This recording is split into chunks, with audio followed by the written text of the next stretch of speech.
LaGrange questions. What brought you back to LaGrange after traveling the world? Well, I came to LaGrange with my wife Pebbles at the time. She's passed away in '08. But her mother-in-law lived here. My mom and dad lived in Augusta, so we set aside. We just come to LaGrange to live, and we built a home here, whatever. But and I've been here ever since. And that was in '86. Okay. And got in the gym business, and then still wrestling and whatever. But made a few tours around. But I basically got in the gym business, and then ended up buying the gym from the fellow I was working for. Okay. And then just made a career here. And then just did a lot of different work here, different things. I never turned down an opportunity. I know one time I was working in the mental hospital here all night. I was teaching school all day, had the gym, and something else I was doing in between that, doing after school. I was doing after school in the project. Mm-hmm. And one time I didn't have a car. Something happened to my car. So I had to walk, man. People say you can't, well, I can't get there because I ain't got no car. Yeah. From my house, I walked to the gym at 5 o'clock in the morning. It was 5,000, I don't know how many thousands of steps it was, but I walked to the gym at 5 in the morning. I walked back home. I got dressed. I walked to the high school to teach school all day. I walked from the high school another 20 miles back over to teach an after school class. Okay. From there, I walked back over to Gold's Gym. I walked back over to the gym to teach weight training until 10 o'clock at night. Then I walked back home. So I walked 5 in the morning, back and forth. Mm-hmm. House set from the gym to home. I walked to the schoolhouse, another 15, whatever it was. And then from there up that hill, 100-degree weather out, man, had that heavy breath. I always carry a lot of bananas, and the kids call me. They said the name bananas after me, Chicky Banana, because I always carry bananas in my bag, bananas and whatever. That was funny. But a Chicky Banana was pretty cool. I thought the kids came up with it. But anyway, I'd walk and walk and walk and walk. And you learn a lot when you're walking. Mm-hmm. You learn you want to get a car, get another car. But still, ain't no excuses. It ain't what you can't do, it's what you can do. Mm-hmm. I've had broken whatever, knees replaced and all this stuff. And it ain't what you can't do in the gym, is what you can do. I might not be able to do a squat with a cast in my leg, but I can do a bicep curl. It ain't what you can't do in life, is what you can do. You take all those lemons and make lemonades out of it. You get the best out of what you got to offer. And you want to always offer your best to everybody, to anybody. But like I said, go back a minute, it's just, I think the Lord has me in the business of making people smile. If that's in the wrestling, or if that's in playing music, or going to that nursing home, putting smiles on people's faces. When I did Medicare talks all over the state, I'd first go in and just look at, they'd be playing cards. I said, who's a big cheater in this group? And they get everybody laughing and smiling, and I go do my thing, my little teaching Medicare or whatever. But I always get people smiling. I think put a smile on their face. I'm the master at arms in the gym, at the nursery in the gym. I go in the nursery, all the little kids, make them smile, give them high fives and whatever. But now I get them smiling and whatever. But I think just try to put a smile on people's faces. No matter how bad you feel, that smile is infectious. A smile can save a life. And it can make you just make a day and make you change a bad day into a good day. And but I think that's what my job is in life now, by what I do, is making people smile. Awesome. More of a traditional question. What's your go-to order, your favorite LaGrange restaurant or bar? Well, that's a loaded question. They're all great. That reminds me of the TV one time with Peter doing his TV show. And Peter had an education he didn't talk about. I don't know, it was some kind of really intricate education. And it was school was starting, and I said, Peter, the fall's in the air, the school buses are running to school, they're starting and all that, and I heard you got quite an education. And he, I think he came back with, I was always known as the smartest dumb guy in the class. But his comeback was, one thing I was talking about, I had acupuncture, I had a masseuse, I had all these different therapies done. He said, Chick, which one's the best? What am I going to say now? I said, they're all good, Peter. That's like that question right there. They're all good. So, I don't have a really favorite one. Okay. I know when we go to a lot of my workout partner, we go every Saturday to Longhorn. Okay. But that's just kind of, kind of get in a routine of stuff. So what's your go-to order at Longhorn then? Well, I keep it varied up. Okay. Not one thing in particular, either chicken or steak, but you eat hamburger steak with mushroom. Got to have the mushroom gravy and all the stuff over all the things. Got it. And my onion straws are always on the side. My partner, he likes onion straws, but we just kind of keep it varied up a little bit. But they bring the bread cut. I got them trained. I said that bread's got to be cut when they brought it to the table. They bring those loaf of bread. Yeah. And I got them just cut every time they bring it out there now. Awesome. We got the right table. Oh yeah, it's kind of funny. Like I said, I like making people smile. So sometimes I got a certain table we sit at. Good. And if somebody's in it, we either gonna sit with them, or they're gonna have to move. But a lot of times we go just sit with them. And once or twice at another place we didn't, but I just tried to kind of make a little joke, and so we just had to sit down and meet new friends. That's all. Awesome. Yeah. That's really cool. Yeah. But it's our table. But it just filled up, you just kind of go with the flow with that deal. But the opportunity arises, you can just put a smile on somebody's face, sit down and make a new neighbor, Awesome. Yeah. So what's your favorite food? Well, I'm a steak and taters kind of guy, I guess. Basically, seafood. I like all I see. Okay. I eat all I see. Especially when I was getting for wrestling. Well, the story is, I had to gain 100 pounds for wrestling, so I started eating. I'd eat 20 fried chicken breasts at a time. I'd probably eat enough for a family in a meal, but my stomach got really big. And it would hold lots and lots of food because I had to put 100 pounds when I was training with weight training and eating, putting size on, just because I had a work ethic. And I wanted to be a wrestler, so this was part of what I had to do. I had to be the 100 pounds to be a wrestler. I had to be up around 220 to be a wrestler. So whatever it takes, it don't matter what it takes. If you want it bad enough, you do it. So I ate, whatever, but my stomach got real big. Now, when I had the gym, one guy said, two bodybuilders were talking. One said, well, I ate a piece of pizza last night, and they started laughing. So I was thinking about saying, I ate two whole pizzas, but I didn't understand bodybuilding. So I got into bodybuilding, competitive bodybuilding.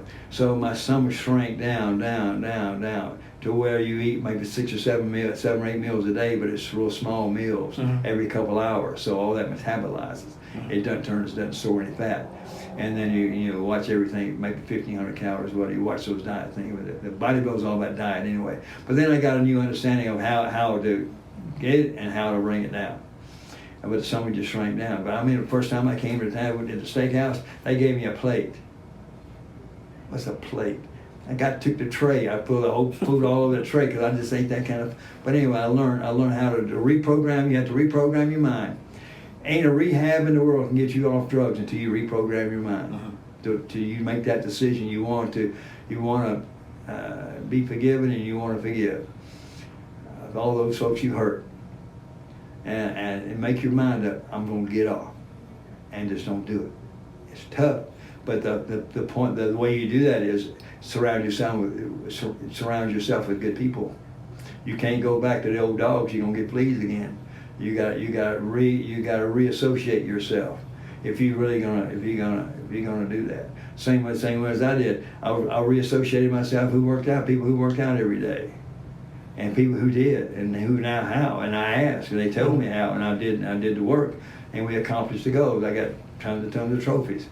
I just did 2 or 3 contests just to see what it was, because I thought I needed to know that and to being in the business, enhance the business. But you got to associate those with whom you want to be like.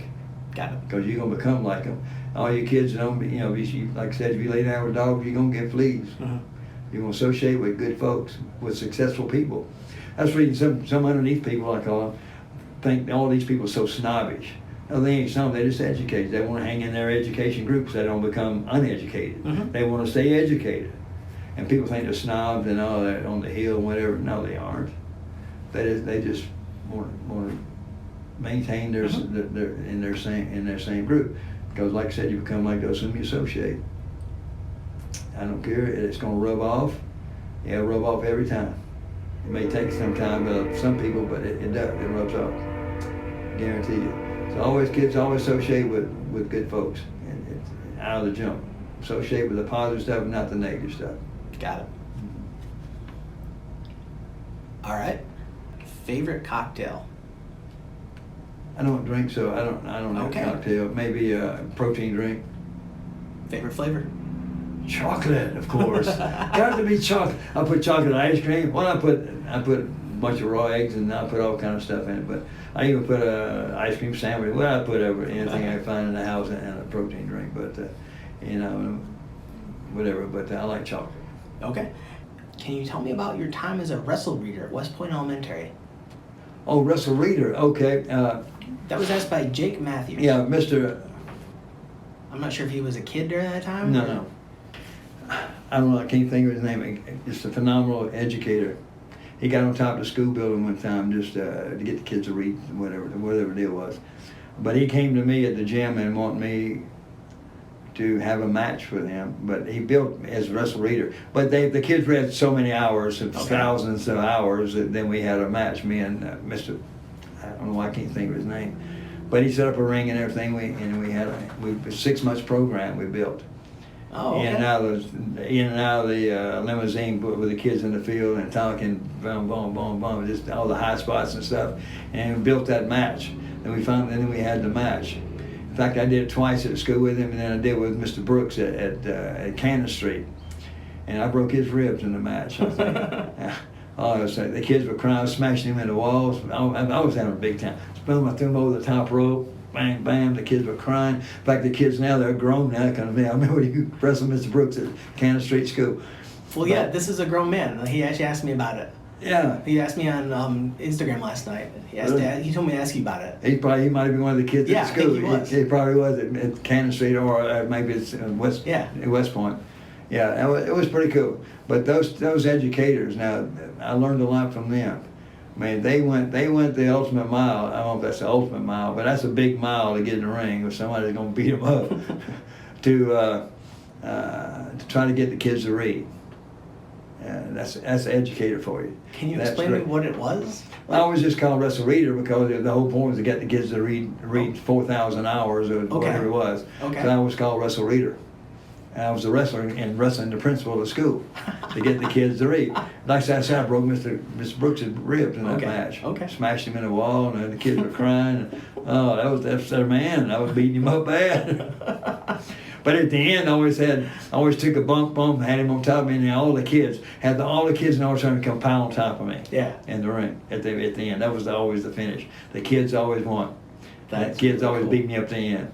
That every one of them come jump on top of me. Boom, boom, boom. Yeah, it was pretty cool to be able to do that. People still remember it. In fact, I got a movie of one of them, I think, somewhere, VHS or something, one of them. Yeah. That was showing their how far they would go for education for those kids, how much they loved those children. They would go to that extreme to get them to read and to get them to learn. And to entertain them, I guess, but something they never have forgotten. And I admire those guys so much. I admire education anyway. Folks with education are just incredible to me. All right. I was Wrestle Reader. That's who I was. I had a Awesome. mask or whatever. That's awesome. Mm-hmm. And is there anything else I should have asked you but didn't? Well, I probably could have talked about some other stuff in wrestling, I guess, a lot of things. Oh, the best story I ever had in wrestling, and it may be a good finish here. By all means. I was in airport somewhere in the country, in the world somewhere. I don't even know where it was at now. But it was a little girl sitting next to me, and at that time I had a tight shirt on. I was bigger in the chest, and the hair maybe a little longer. But she'd look at the front of me, and she'd look at the back of me. She would look at the front, look at the back, and a real confused look on her face. And she got up and sat down next to a lady sitting right across from me. And I said, "Ma'am, is that your granddaughter?" She sure is pretty. And the little girl looked up at Granny and said, "Granny, that lady talks awful funny." But that's my best story, I think. That was incredible. That lady talks awful funny.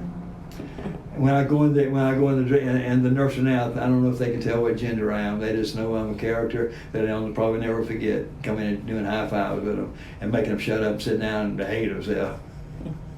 I'm a master of arms in that nursery every day. I go in there, and it's just fun. I found one little kid's going to be a professional baseball player. I can tell. His name is Jack. Mom's a school teacher, but he's going to be a pro baseball player. You can mark that down. His name is Jack. Motivation comes in different packages, different forms and different shapes. And I know at church, I was born and raised a Baptist, but I go to Pentecostal. I don't think in the end, and no matter where you go, I get a blessing there with the pastor and whatever. But there's a 2-year-old there, I think two and a half now, but he watches me when I'm playing bass on that stage, and he's just watching and he's watching and he's watching, and he's just getting with the music. I can tell he's got a lot of rhythm. He looks like a little baseball catcher or a fullback or something. He's got a little stocky body, but he's got so much rhythm. He's watching really close. But he motivates me to go to another level. He makes me really get down and dig in that bass and really work for him. But that motivation. And after we rehearse, I let him play the bass, because I know I told him to give him a guitar at home, because one day he'd probably take my spot. I think 10 years now he'll take my spot on stage, playing the bass right there at church. But motivation comes from all different sources. In the gym, the least can have the most. If you just watch what they're doing and I see what they're doing, wow, where'd you learn that? And I learned a lot of stuff. I learned from the Gold's gym in California, Joe Gold. I learned from him, and I learned from this 2-year-old. So motivation and inspiration, information comes from lots of different sources if you just look for it. And never think you're too big or too macho or whatever to think you can't get help from different sources or different folks. And like I said, from a 2-year-old. Okay. Life's good. Yeah. Well, thanks, Jake. This has been a pleasure. How can my listeners connect with you? Well, I'm at the Downtown Fitness Center. Okay. If there are veterans here at Waypoint in LaGrange, and what's that? I got the address. It's in the Robert English Building, 1380 Lafayette Parkway, LaGrange, Georgia. And that phone number is 706-884-2651 if you're a veteran. Okay. We help veterans from the ground up, I guess you could say. Any kind of way we can is what we're here for. It's a nonprofit organization. It's all volunteers to help veterans right here in LaGrange, Georgia. Okay. Well, thanks, guys. Thank you. My pleasure.